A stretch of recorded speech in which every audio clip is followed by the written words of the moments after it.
trying to change a battery in a rush. Good luck trying to get that tiny Allen key. It never ends well.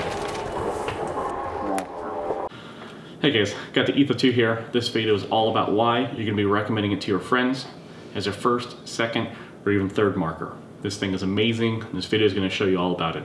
Stick around.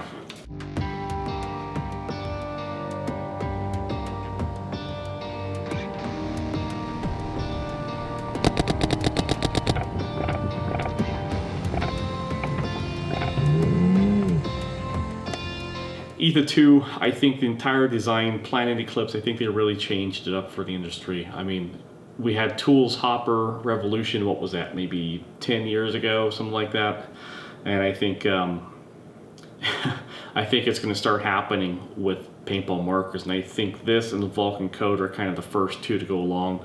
You know, toolless battery removal, pop a tab out back, squeeze here, battery comes out.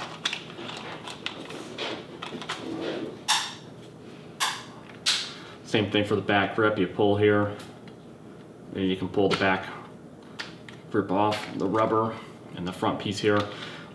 We'll go over that a little bit more in depth later, but basically a lot of this marker is toolless.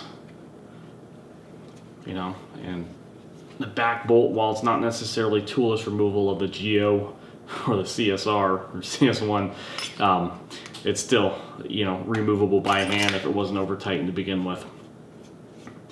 But one of the biggest changes too is really pretty much two Allen keys to service the entire market. Here and here, separate the two halves, and we'll go over that in detail later. Some notable design features of this marker: it is macroless. It has a pops, mini pops on-off ASA right here, LED indicator, power button right here, LED indicator on this side, so you no matter which way you're looking at it, the LEDs are angled towards you. Comes with a two-piece barrel. It's compatible with all the current. Let's see if I can make sure it stands out.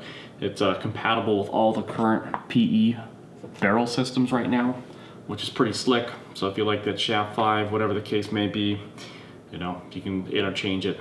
So the Etha 2, when you buy it, it comes in a cardboard box. It comes in a soft shell case, which is a departure from the previous, like E-Tech and G-Tech that come in a hard shell.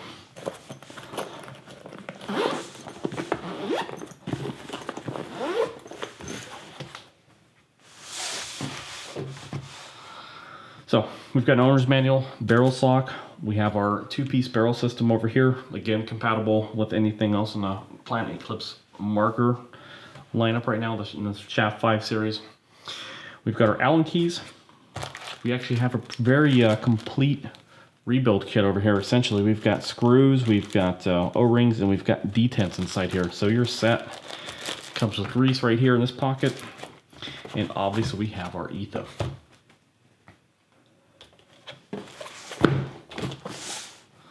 So again, GRN material in the front grip, which may or may not be to your liking, but overall, I mean, initially when the first pictures came out, I was like, oh, that thing's kind of hideous. But when you feel it, it's not bad.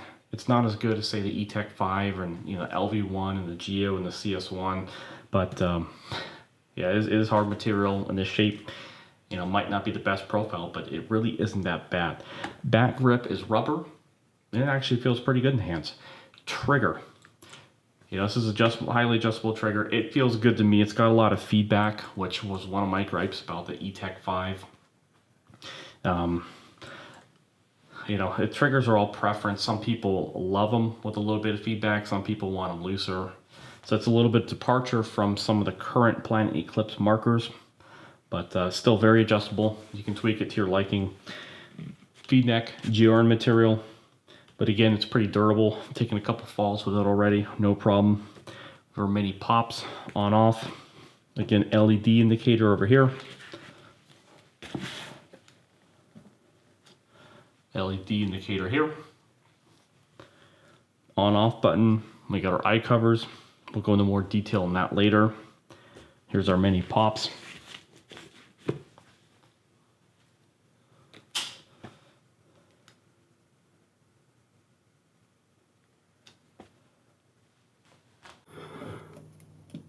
So our chrono adjustment is right here, down at the bottom of the ASA. Regulators in the bottom. Again, there is no physical wire connection between the two halves of the marker, which is a very slick design. Now let's go ahead and take a look at the eyes. That's a very cool feature. If I can figure out how to use an Allen wrench.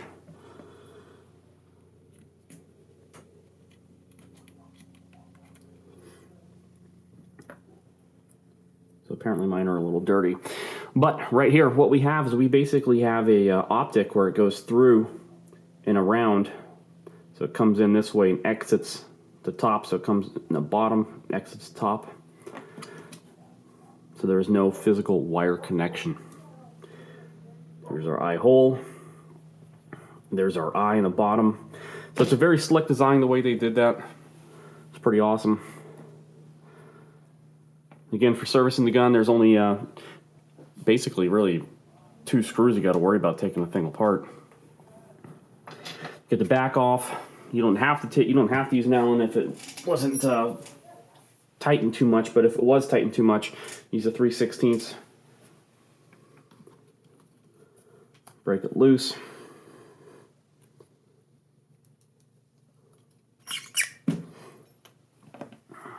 Power tube aside.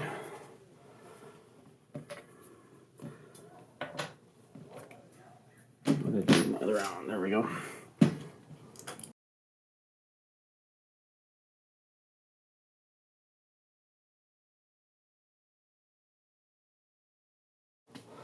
All right, so let's take a quick look at the battery removal.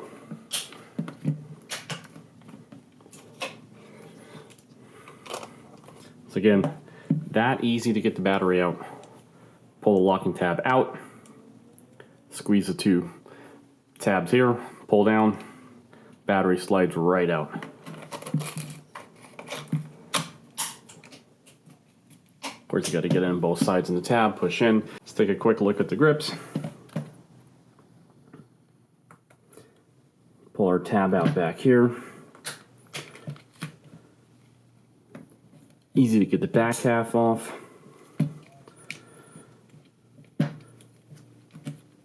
The front half gets lifted up on both sides and it just slides out with just a little bit of force. It's just locked in up top on those 2 tabs. So in our grip we have LED indicators for the programming modes.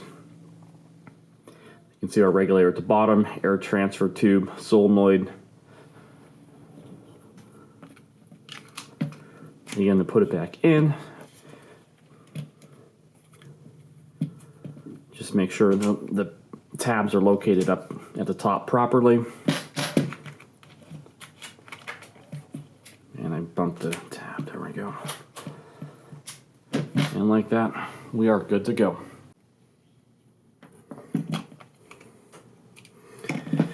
So as it comes apart, it's actually locked in up front, so if you go back together, you would slide it up front up first. But again, there is absolutely no connection between the top and the bottom, no physical connection. Very important that it gets seated properly back here, so where air transfers up into the power tube. We have our board. Again, we have our eyes with that very slick design.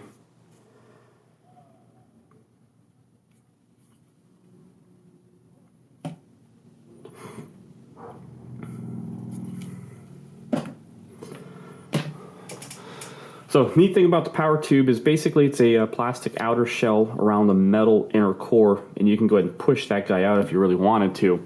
They are going to allow this, open this to 3D printing. So anyone with a 3D printer can pull down the specs, design a new upper, and basically print it out and insert the metal power tube in there, and you're ready to rock and roll with a brand new design for the upper, which is pretty damn slick.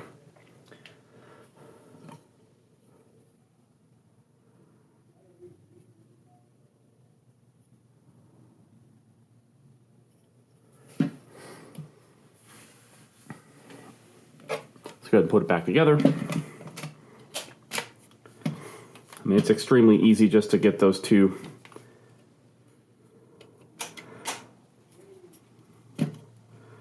install your 2 screws. Obviously put our eye cover back on. That's about it for taking it down. I mean, obviously you can get down here, you can get down to your regulator, air transfer tube if you needed to. You can pull the board out, but extremely easy to work on, very quick. So the Gamma core has been used in the G-Tech and G-Tech 160R for some time now, and it's proven itself over various different operating temperatures, which sometimes most spool valves suffer in the cold weather, but the Gamma core trots along just fine. So what we have the cap, we have the bolt on the inside. Inside we have a spool, we have a little spool spring, and then we have a valve chamber in the back over here. So let's go ahead and take a peek. We'll open it up, do some basic maintenance on this. So inside our cam, we've got our bolt. You can see the spring action here on our spool valve.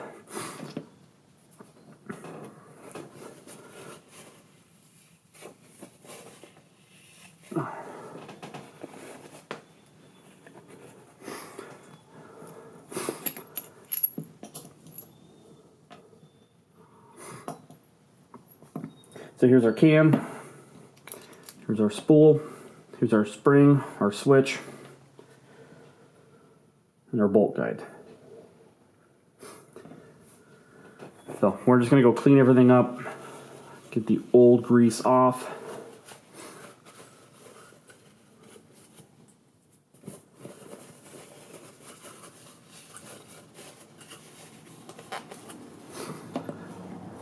It's a very easy marker to maintain, and it's actually a lot more forgiving than most spools.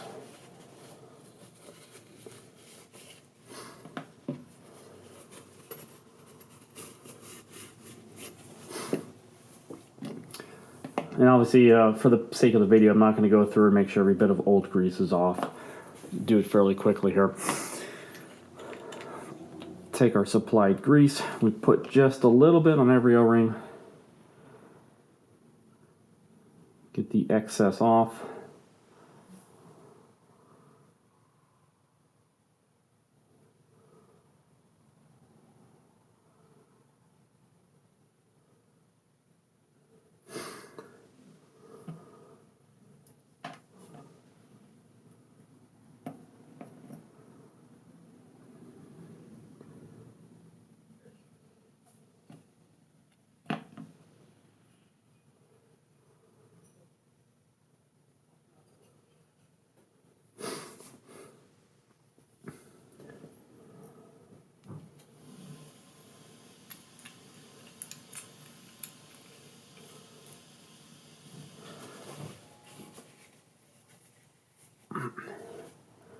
There's an O-ring in the threads right here, and that makes it a little bit tighter. It's a good thing when you're pulling it apart, it doesn't unscrew. We're going to put just a little bit more grease on these O-rings here.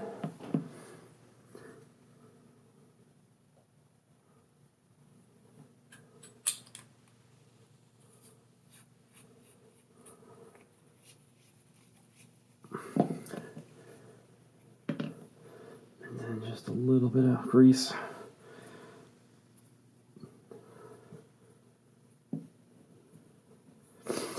Okay, and that's it for maintenance. Very simple. Again, this thing, it's not as picky as most spools are.